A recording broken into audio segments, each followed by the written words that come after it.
Hey my friends, I was looking at some Harvard research that was talking about the two most effective tools needed today for 21st century executives.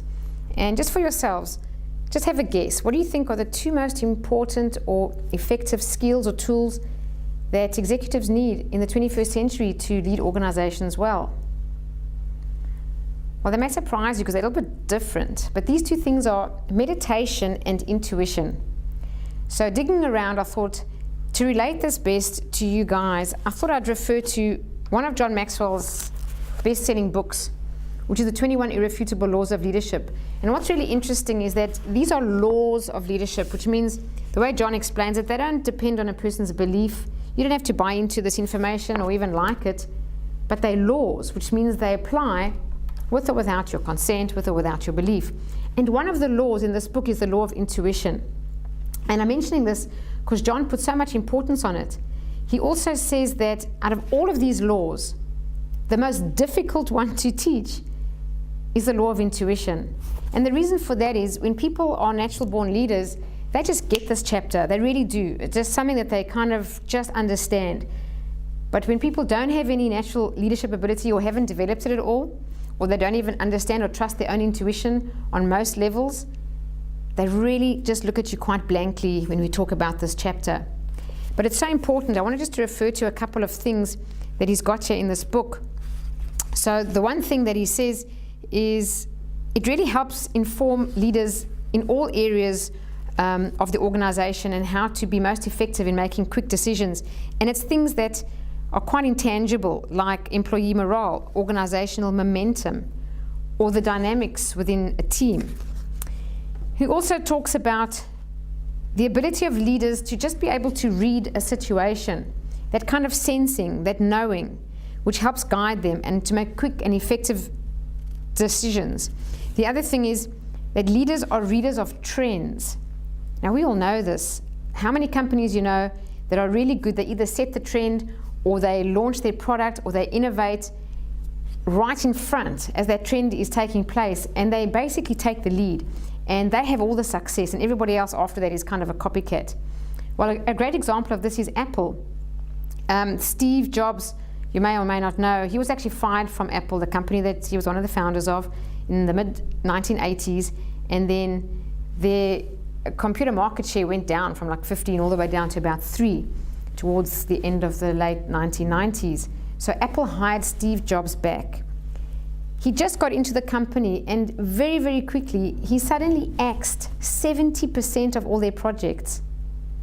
That's intuition. He just said, that's not important, that's not important. The other thing he did, which really surprised people, is he mended the bridge with what they would term his arch enemy, their arch rival, which is Microsoft.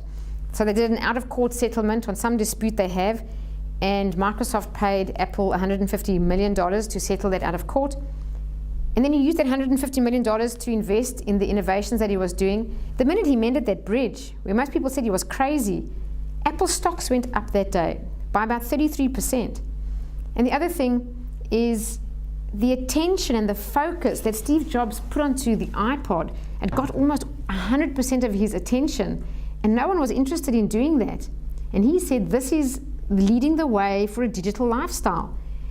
And Apple got about 70 to 80% market share in MP3 devices.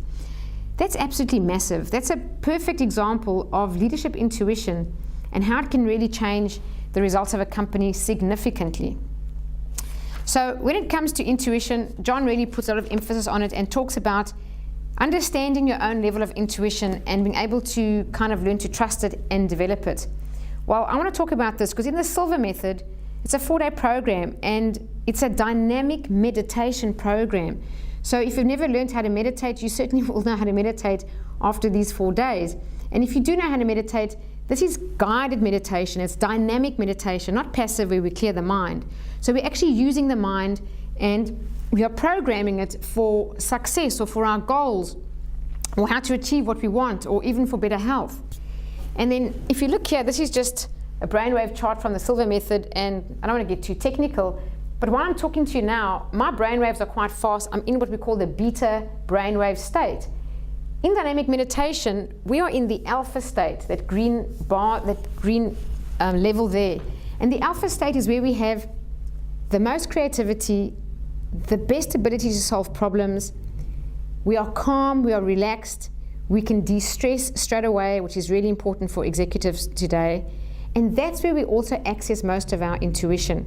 And the great thing about the Silva method is when you leave the program, you're able to access that alpha state by simply putting your 3 fingers together. It's something that we program within the course. And what that allows you to do is, well, you can access any resourceful state just by putting your 3 fingers together, whether that's to come down from a very stressful experience, or getting more creativity, or helping you solve a problem that's really important at work, or accessing your intuition. Because 2 out of the 4 days is actually intuition development. And you'll blow your own socks off if you do the program as to how intuitive you really are. And everyone has intuition. It's all about developing it, learning to access it, and then learning to trust it and refine it.